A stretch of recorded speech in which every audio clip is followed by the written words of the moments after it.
What will be the impact of Obama's immigration amnesty?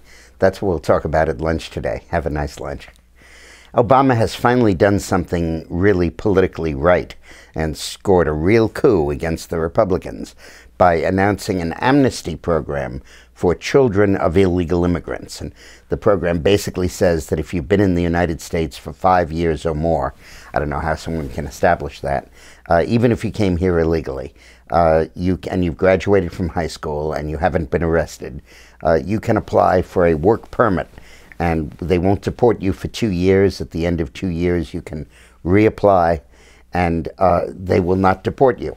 So it's, in effect, the passage of the DREAM Act, which was one of the top priorities of the left, and they got it approved by executive order.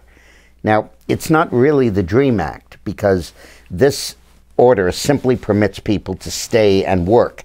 It doesn't permit them to vote or to become citizens or to get on a citizenship track.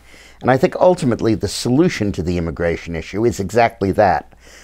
These people are not swimming the Rio Grande and braving the border guards and climbing the fence and trekking through the desert to get the right to vote in the United States. They're doing it in order to work.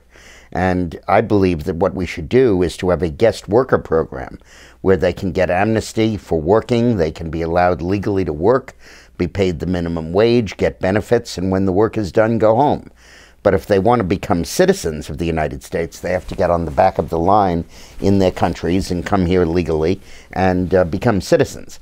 That won't satisfy the left because they want the votes, but it will satisfy the immigrant community itself. But in terms of the political implications of this decision, they're enormous. One of the key ingredients of Obama's election was that he increased Latino turnout from 7% to 8.5% of the vote. And that was enormous. And whereas Kerry carried the Latino vote by only 10 points, he carried them by almost 50 points. So when you combine that increase of margin and the increase of turnout, it provided Obama with about 3 points extra of the national vote, combined with 3 points extra from increasing black turnout, and that's how he got elected. He ran 6 points better than Kerry did. So this is really an effort by him to rekindle this and recreate it. Now, it's important to understand that while this is very popular in the Latino community, and they're so interwoven with family connections and community ties and friendships, everybody has a friend or a relative who has children who are affected by this act. And the impact will be enormous politically. It really is a brilliant move on his part. But the number one concern among the Latino community is not immigration, it's jobs. And number two is education. And that's their real focus of the people that live here legally and vote and could vote for Obama. So Romney can still reach them with an economic appeal. But I believe that this makes it absolutely crucial that Marco Rubio be our candidate for vice president. With the Latino vote in play, the only effective counter that Romney can make to Obama's offense here is to put Rubio on the ticket. And after all, Rubio would be a very good addition to the ticket. He's a solid conservative, he's brilliant, he's articulate, he's charismatic. And in the long-range future of this country, if the Latino vote goes 9-1 against the Republicans, like the black vote does, then we're doomed as a party.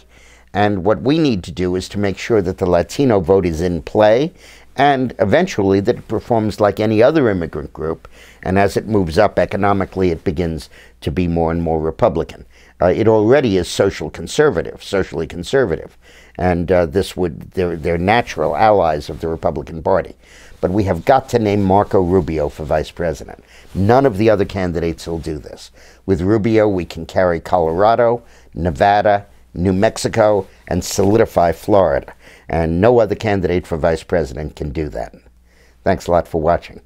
By the way, I hope you had a nice Father's Day. I wonder if you had a chance to get your dad a copy of our new book, Screwed. But if you didn't, there's still hope for you. Go to our website and order it. It is particularly important in light of the Law of the Sea Treaty, where there was a hearing last week, and we're trying to get 34 Republican senators to oppose it. So get a copy and read up on that. Thanks a lot for watching.